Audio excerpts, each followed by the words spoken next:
Hey guys, another quick video here, or at least I hope it's going to be quick. My other passion outside of video games is poker, and I have been playing poker for about 20 years now, and I've been collecting these chips from every poker place I've ever played at, usually casinos, sometimes home games or whatever. If they're custom-made chips, I usually take $5 from each one of my starting stacks, sometimes not my starting stack, but anyway, I try to collect as many as I can. You'll see some of them I have $1 chips, and that's probably because I didn't cash them out. I just didn't cash them out. But usually I buy in for whatever the max is, $300 or, and I take $5 right off the top, put it in my pocket, and put it in a pile. It actually wasn't in this container. I just put them in there right now. I found them in some old grocery bag. But yeah, let's just go over these and see if I can remember where most of these came from.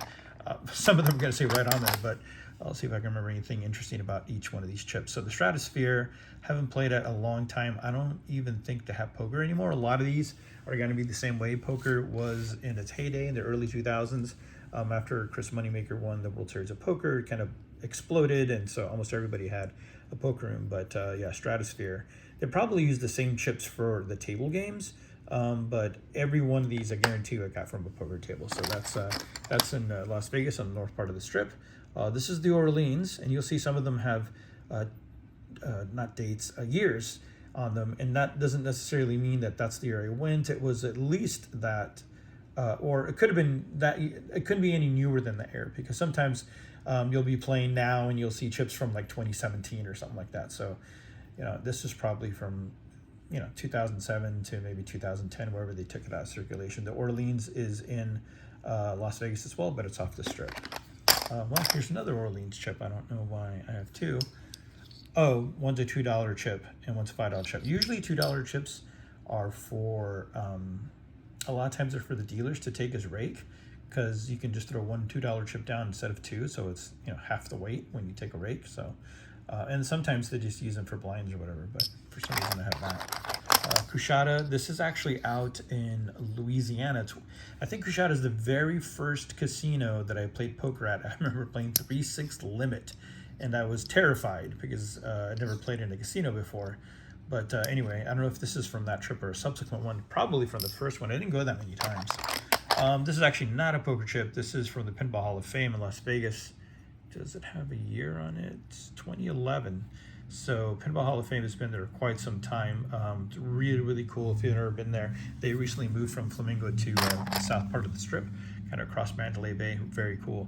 The Venetian, obviously Las Vegas, it says there. I've played there many times. It's one of those special edition chips. This one's Aria. This one, I remember when the Aria first opened in the city center. It was a big deal. I don't know from when I got this. It doesn't have a year or anything. I don't know if it was the inaugural year. I don't even know if it doesn't seem like the chips have changed much since then. So it's probably pretty old, but I don't think the chips have changed a whole lot. What is Grand Reopening? What, Ameristar? Okay, so this one is in black. So this one's in Denver, just outside of Denver. I remember going here and playing. At the time, they only had a limit, and I think it was 5-5 limit. And I remember, or maybe it was 2-5 limit. Anyway, I remember asking them what kind of games they were spreading, and I think they said it was 2-5, and I was like, oh crap, that's a little higher than I usually play, because I usually play, kind of low stakes, 1-2 or something like that, 1-3. And they said 2-5. I was like, all right, I guess I'll take 500.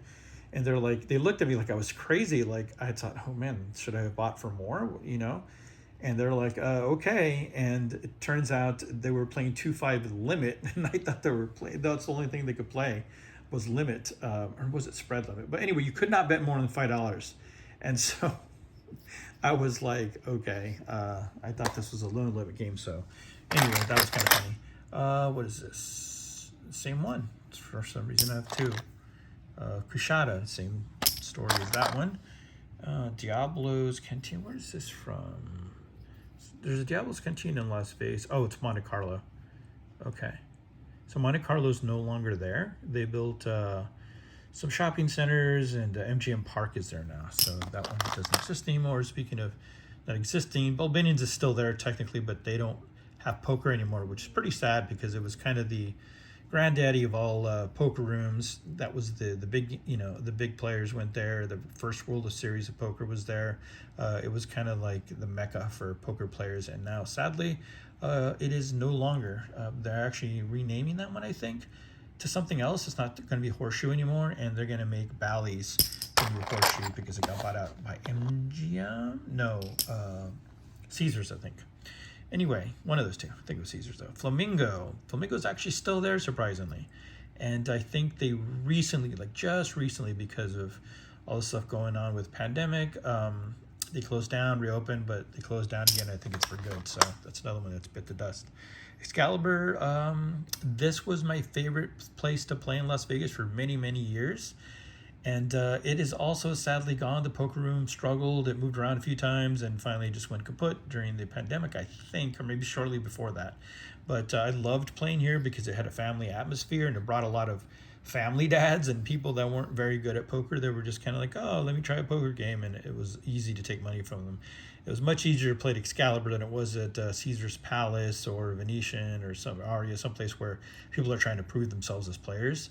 Here it's just a bunch of family men and women, and it was a pretty easy money. I did very well there before they closed down. What is this? Harrah's. So Harrah's is still there, and they had a pretty good. I didn't like it initially, but then in last part of its life before they lost the poker room, I played there quite a bit. It's across the street from the Mirage, which I like to play at as well, and that one also bit the dust. So yeah, a lot of poker rooms gone. This is just Spinetti's is it's like a what's it called? I guess a gambling site. Well, a store. Gaming supplies. Duh, it's just right there. It's like gambling and gaming supplies, poker chips, dice. Professional playing cards, stuff like that. So that's in Spinetti's in Las Vegas. They were the last place that I found original formula chem cards before they got bought out by the U.S. playing card company.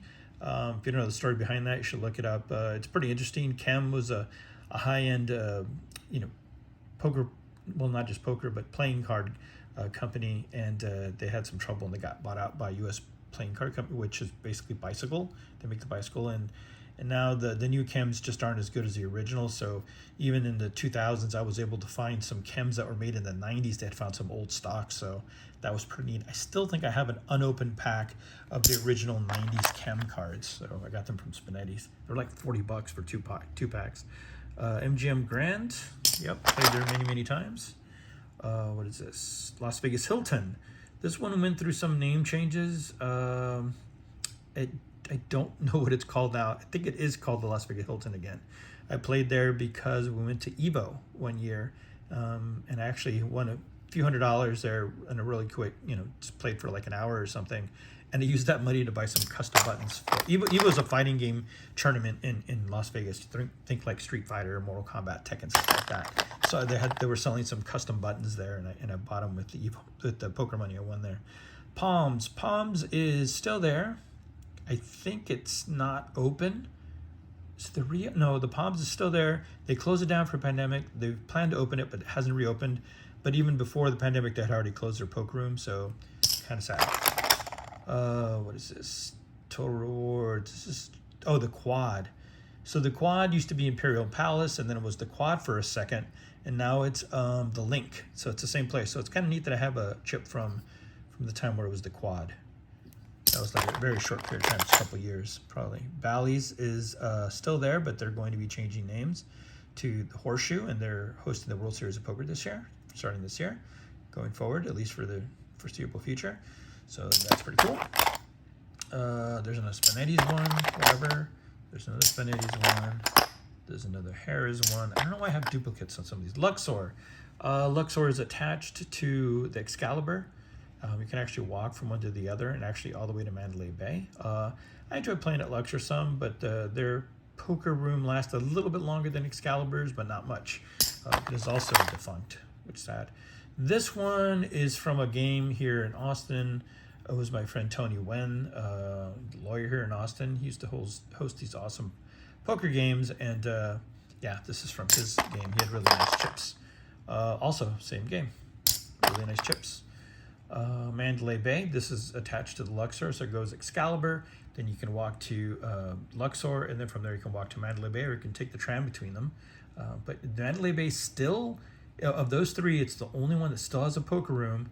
The only thing is that it's not open every day. I think it's closed Mondays and Tuesdays, or Tuesdays and Wednesdays. I can't remember. I think Tuesdays and Wednesdays. And it's not 24 hours. I think it's open. It used to be open from 3 p.m. to like 2 a.m. or something stupid. Now it's like 12 p.m. to 4 a.m., which is more reasonable. But we'll be there in a couple of months or 6 weeks or something like that. So Mandalay Bay is now my favorite place to play. Probably. It's very chill. It used to be Excalibur, then Luxor, then Mandalay Bay. So that means it's probably on its way out, with my luck. What is this? Golden Nugget. This one's actually downtown on Fremont Street. I don't know why I have a 1. Probably forgot to cash it out. Treasure Island. They don't have a poker room anymore either. Looks a lot like the Quad, the way it's imprinted. But yeah, I didn't like this room very much. It was very small, and I don't know. I never got good vibes from there. What is this? Hooters. This is now the Oyo. They had a poker room back in its heyday. This is the only place that I remember that had a smoking poker table. It was outside the poker room, out in the open, and it was the only table I've ever seen, at least in a casino, where you could smoke at the poker table. I'm not a smoker. I smoke with friends, occasionally or whatever, but I thought it was pretty neat to be able to do that. So I remember playing on there and having a cigarette just to say I had a cigarette while I was playing poker in Las Vegas. Pretty neat. The Mirage. No, it doesn't have it. This is across the street from Harrah's. I like playing, yeah, and I remember, yeah, I actually like playing here a lot too. They had, I don't know if it's going to reopen. I don't know. It's under MGM management now, I think, or did they sell it off? Anyway, these casinos are always in flux, who owns them. But the nice thing about the Mirage is it had a poker room that was pretty near the, what was the show? The Beatles 1, I think. And so people would, get there early to line up, or to just kind of get there to look around, because they had tickets to the Beatles 1 show. And so their poker room was right there. And a lot of times we'd get people that would just jump into the poker game just for a little bit and, splash around. So I like taking their money. So, and it was a nice place. Another thing is, like, they used to serve you orange. You could order an orange Julius from the poker table, and it tasted great. Those little orange Julius, like from the mall. You could have them there. Anyway, Tropicana. Again, this also doesn't have a poker room. It used to in its heyday. But yeah, that's across the street from him. It's catty corner to New York, or across the street from Excalibur and MGM. And kind of near Hooters as well, which is now Oyo. What is this? Windstar Casino. So this one, if you live in Texas, you probably know where this is. It's exit 1 in Oklahoma. Literally, Texas doesn't have any legal casinos. Well, there's one in Eagle Pass. I really don't count that one. I don't know. But there's no casinos like you would expect, like normal, like reservation casinos. We do have card houses now that allow poker and poker only. And there's some places where you can find some kind of gray area, like what do they call it? Like slot machines or video poker or something like that. But really, if you wanted to play an actual casino, you would go north, and as soon as you exited, as soon as you exited Texas, exit 1 you could take and go right to the Windstar Casino. So a lot of people from Dallas and up north Texas would go to Windstar to play poker. I made a few trips down there, and it's been a long time though. Let's see, Ameristar. This is back in Colorado. Excalibur, we've already gone through. Wow, there's still a lot. What is this? Imperial Palace. So this was the Quad before, or this is before the Quad. It was Imperial Palace for a long time. So that's a check in there. I remember having a long session there, like 9 hours, because I was stuck. A whole bunch of money, but I remember getting out of it. Mgm Grand, or whatever. This is just like one of those things you buy at ABC stores. It's a little souvenir chip. It's magnetic. Another Spinetti one. This is interesting. The Lodge Casino at Blackhawk, again in Colorado, just outside of Denver. There's a card house here in Round Rock called The Lodge, and it is one of the largest poker rooms around. It's the largest in Texas. It's got like 80-some tables. It is very, very popular, and funnily enough, I have never played there because I keep hearing these crazy stories about people just just splashing around way too much. You need a kind of a big bankroll to play here. So I haven't played at the lodge here in Roanoke. But anyway, this is a different lodge. It's funny that they're both called lodge. That one's in Colorado. Excalibur again, man, I have a lot of those. Planet Hollywood, that one also is defunct. The poker room's no longer there. The nice thing about, or nice or negative thing about Planet Hollywood is that its poker room, in air quotes, was really not a room. It was an area outside the casino, and it was loud, and people would pass by all the time, so it was kind of distracting. This is one of the, I think, chips that I used to, this is one of my chips. This is our home game chip that we used to play with, so, man, it's been a while since I've seen that one. I have different chips now when I run my home game. This is, what is it, El Dorado. So this is in Shreveport or Bossier City. And I think it just changed to Bally's. It used to be El Dorado. I think El Dorado is the one that changed to Bally's. I think. Don't quote me on that. But anyway, it's in Shreveport. It was. Let's see. Palms. Again, Las Vegas. Caesar's Palace. Definitely still there. We stayed there the last time I went to Las Vegas. Very nice. The poker room was really nice. They have a 2-5 game, and the max bind is 500, so that's a pretty nice game if you can get in there right when it starts. Not too much money. Tropicana. Yep, they no longer have a poker game. Orleans again. No, O'Shea's. So O'Shea's was next to Imperial Palace / the Quad. Now it's just a bar. But they used to, I think this is where they used to have the 50 cent a dollar game. So it's like one of the cheapest ones you could find in these. And I think the Quad had 50 cent a dollar too. Red Rock. So this is in Las Vegas, but it's off the strip quite a bit. You have to take a cab or drive out there. And I don't remember too much about this. I remember being all right, but don't have too many memories of that. Rio. Rio is also another one that no longer has a poker room. That one recently closed, I think, as well. But yeah, there's the tip from there. That's off the strip. And wow, this is an Imperial Palace one too, but man, so Imperial Palace had like a, Asian or Chinese theme, I guess, something like that. What is this? A $3 chip from the Win. Again, I think this is one of the ones that the poker dealers use to drop for rate. Normally don't play with that. What is this? Oh, this is just a, okay, wow, 2010. This is from Windstar. This is just a card protector from the River, which was their premier tournament. That's in Oklahoma. What is this? Harrah's. This is Harrah's New Orleans. Okay. Went to New Orleans one time, played at Harrah's. Did pretty well. Don't have many memories of it. Just went there once. The Lodge Casino again. Excalibur again. You can tell I played Excalibur a lot. And then one of these just souvenir chips. One more. Was this Horseshoe? Horseshoe, Bossier City. In fact, we went to the Horseshoe about 6 weeks ago or something with my brother-in-law, my sister-in-law. They're kind of high rollers, and they actually don't play here. They play at Margaritaville, but they get comped rooms and free food and stuff like that, and they invite us to go with them. It was pretty fun. Horseshoe's about maybe a 5-minute drive from there. It's also close to El Dorado / Bally's. Anyway, guys, yeah, those are all different places I played. It doesn't have the very newest ones that I've played at. I have those in a desk someplace where I've been collecting them, and frankly, I don't remember where they were. So maybe some other time I'll cover them. But anyway, thanks for watching that video that ended up being kind of long. Till next time.